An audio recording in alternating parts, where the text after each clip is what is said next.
Diqqat qiling, tezkor ob-havo ma'lumotlari. Assalomu alaykum hurmatli tomoshabin. O'zgidromet markazi respublikamiz hududida 4-maydan 9-may kunlariga bo'lib o'tadigan ob-havo ma'lumotlarini e'lon qildi.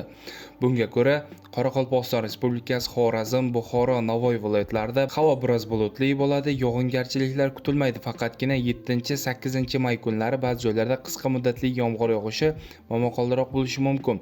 Shamol sharqdan sekundiga 7-12 metr sekund tezlikda esadi. Ba'zi joylarda shamolning tezligi 13-18 metrgacha kuchayishi mumkin. Ayrim joylarda esa chang-to'zonlar ko'tariladi.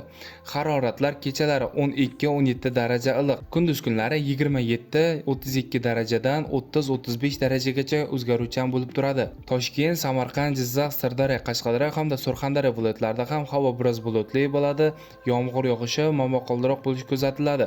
Faqatgina 5 hamda 7-may kunlari yog'ingarchiliklar kutilmaydi. Shamol sharqdan sekundiga 7-12 metr sekund tezlikda esadi. Haroratlar kechalari 13-18 daraja, kunduz kunlari 20-25 darajadan 28-33 darajagacha o'zgaruvchan bo'lib turadi.